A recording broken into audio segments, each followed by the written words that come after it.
Praise the Lord, and it's another Lord video, and this time I'm showing King Bram versus King Bram tactics. So the gameplay you're about to see are two of my wins against the rank 2 guy in ungeared, who is also the rank 1 guy in geared, and hope you enjoy the videos and find them useful. So I have a perfect opening hand of 2 King Petrifies, so I've combined both of those and used Gowther's rank skill up card on it to get a level 3 petrify off the opening turn, which I'll use to petrify the enemy king, which will help lock down the enemy's strategy quite a bit.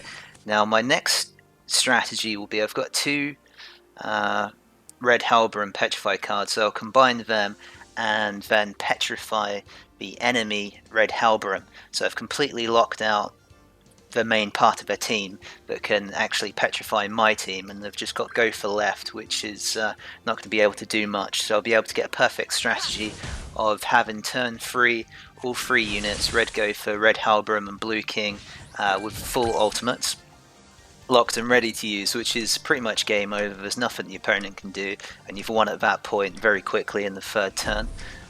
So let's see. So if you've just noticed, I've moved my Gowther skill up cards together to combine them so that I've maxed out Gowther's ultimate gauge. So there we go, the enemy's Blue King, Red Helbram are down, Red Gowther can't do absolutely anything, and all 3 units are mine. See, the opponent just gave up because there's absolutely nothing they could do. So that's a good example of a perfect King Bram versus King Bram opening strategy, but that relies on very good RNG and having 2 Blue King petrify cards on your opening turn, which is quite rare. Alternatively, you could have 2 Red Helbram petrify cards off the opening turn and do a similar type of strategy by locking down their Blue King with your tier 3 Red Helbram card off the bat. It's still an effective strategy. So in this example, I had very bad RNG, so I had no ability to get a tier 3 petrify off in the 1st round to lock down the enemy king. But if you have 2 Red Helbram Fogwave cards, you can combine them to a tier 3 Fogwave card, which you can use to destroy the enemy king without relying on an ultimate rush strategy to do that. So basically what you're going to do is use concentrated firepower from Red Helbram to Blue King on the enemy in 1 turn. Now I've got, so I had a bit of luck, so I had 2 Fogwave cards combined, so I have a tier 3 Fogwave card, tier 2 Fogwave card, and a tier 1 Fogwave card.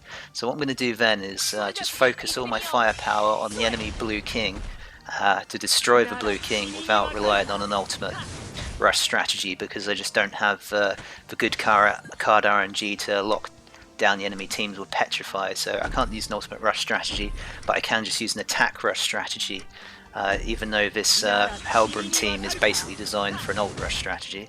But as you can see, I'll do some damage, but I won't quite be able to destroy Blue King, but I've put them on the defensive. So just one more hit will destroy the Blue King. And in King Bram versus King Bram battles, I mean, as soon as the Blue King's down, you've pretty much won. So at this point, the enemy's going to do 2 things. Either it's going to lock down my Blue King and Red Helbram, or it's going to try and cure itself with Blue King, and then try and lock down one of my cards, or remove the ultimate gauge on Red Helbram. So the enemy's decided to lock down both Blue King and Red Helbram, which would be a tricky situation, but still have Gowther, so I can skill up Gowther as attack to a tier 2 ability, which will kill Blue King, and then combine my Blue King card. So I've boosted Blue King's ultimate, plus I have a level 2 heal card if I need that, but sometimes it's good to have a defensive option in your arsenal if you so need it. And so the enemy's got its Red Helbram ultimate, but because my health is almost at max on most of my jobs, I don't really need to fear the Red Helbram ultimate. It is quite a low damage multiplier, so it's not really going to do much damage. It's only dangerous if the enemy combines it with a couple of decent attack cards. But as you can see, the opponent's going for an ultimate rush strategy, so it's not going to do those kind of tactics, because they're just going to focus on petrifying. which is kind of pointless really, because they've ignored Red Helbram and my Gowther, which is game over. So I'm having such a good time. I'm sharing my joy with a little King Stamp chuckle, which is nice. Always spread the joy in PvP. You might as well have fun while you can.